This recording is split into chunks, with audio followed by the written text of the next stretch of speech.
So we've caught our guinea pig from outside and brought her inside in what we call a Hagen, which is just a plastic box that has air holes in the lid, just so that we can actually carry her safely and securely in from the enclosure.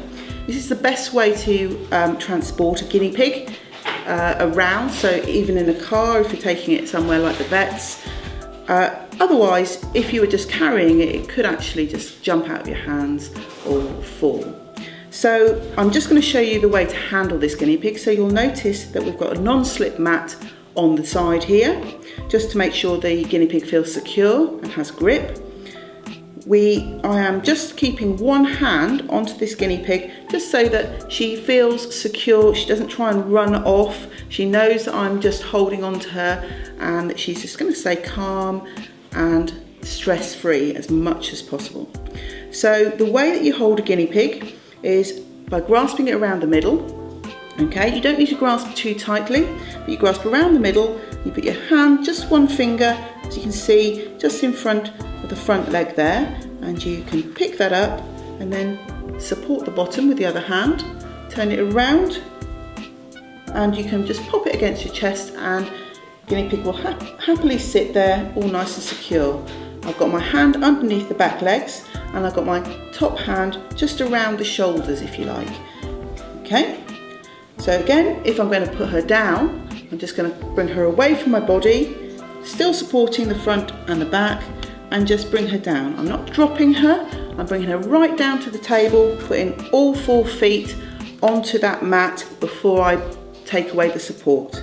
Now, guinea pigs are very nice to handle. You don't have to scruff them like you do a rabbit. They don't really like that. It is important just to use that round the middle grab.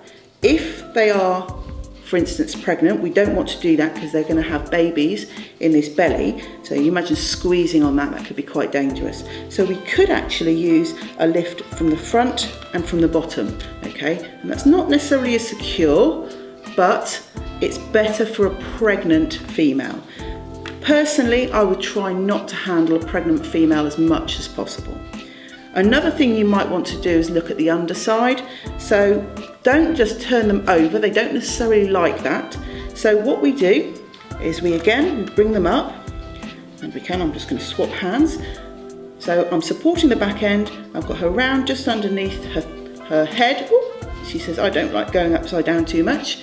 And I can just see her belly. Okay, so I can just look to see what's going on there. Okay, my darling, that's good girl.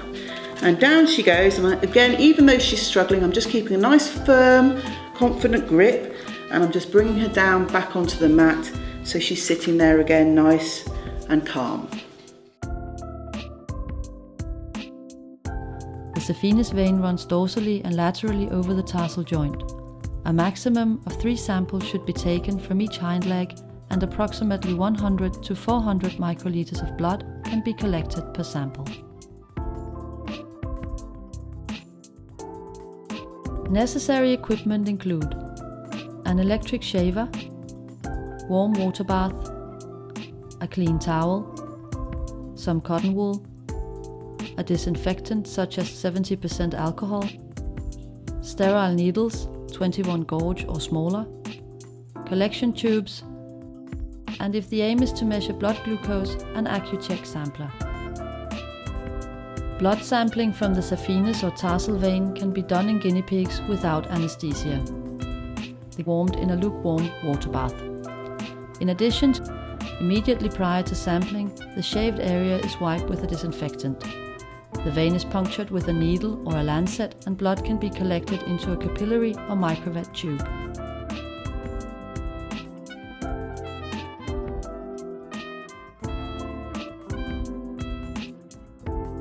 Alleviated and gentle pressure applied with a piece of cotton wool to facilitate hemostasis. B for blood glucose measurements. The guinea pig is gently restrained while leaving the ear accessible with a needle or a lancet, and blood collected in a capillary tube or immediately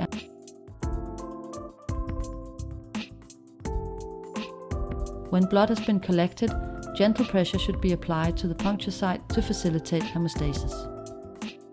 The procedure is exclusively performed on an anesthetized animal. Necessary equipment include drugs for anesthesia, an electric shaver, cotton wool, a disinfectant such as 70% alcohol, stethoscope, neutral eye ointment, 1 milliliter syringes, sterile needles, usually 23 or 25 gauge. Heparin and EDTA can be used to flush syringes prior to sampling in order to prevent coagulation. A variety of anesthetic protocols exist for guinea pigs. After injection, the guinea pig should be returned to its cage and left in quiet surroundings. Effect is usually seen after approximately 10 minutes and lasts for 30 to 40 minutes. Prior to sampling, the depth of anesthesia is assessed by checking reflexes, and neutral eye ointment is given to protect the eyes. The jugular vein is approached with the guinea pig placed on its back and the front legs retracted caudally. The area is shaved and prepared aseptically. The clavicle is palpated, and a 23 gauge needle mounted on a 1 milliliter syringe is inserted approximately 1 centimeter lateral to the midline, just craniodorsally to the clavicle. The syringe should be kept in a slight upward and medial angle. As soon as the skin is penetrated, slight negative pressure is applied to the syringe. As the jugular is situated quite superficially, an insertion depth of around 3 to 4 millimeters is sufficient.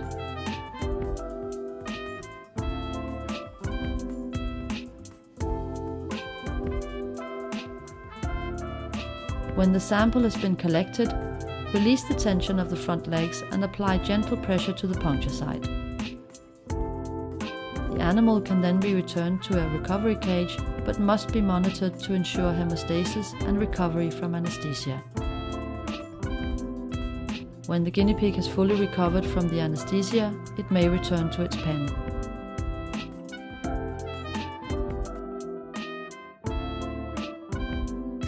The use of animals in scientific experiments has long been a controversial topic, with many people questioning the morality of such practices.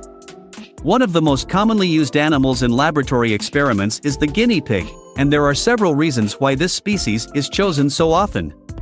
In this video, we will take a look at why guinea pigs are used in experiments, what the benefits of using them are, and why it is important to ensure their welfare is taken into consideration when they are used in research. History of guinea pigs in experiments. Guinea pigs have been used in scientific experiments since the 16th century, when they were first used in Europe for medical research. In the 19th century, their use in scientific experiments became more widespread as they were used in various studies on anatomy, physiology, nutrition, and toxicology. In the early 20th century, guinea pigs were used in a range of experiments, including vaccine development, food safety testing, and cancer research. Benefits of guinea pigs in experiments. Guinea pigs are widely used in scientific experiments due to their many advantages. Firstly, they are small and easy to handle, making them ideal for laboratory experiments. They also have a relatively short lifespan, which means that the results of experiments can be obtained quickly. Guinea pigs are also relatively inexpensive to maintain, and their short gestation period means that large numbers of offspring can be produced quickly. Another benefit of using guinea pigs in experiments is that they are physiologically similar to humans, which makes them an ideal model for studying diseases and testing drugs. They also have a good tolerance for drugs and other treatments, which makes them well suited for toxicology studies. Why animal welfare is important. It is important to ensure that animals used in experiments are treated ethically and with respect. This means providing them with comfortable housing, nutritious food, and appropriate veterinary care. It is also important to ensure that they are not subjected to unnecessary suffering or distress during the course of an experiment. Conclusion. The use of guinea pigs in scientific experiments has been a controversial topic for many years.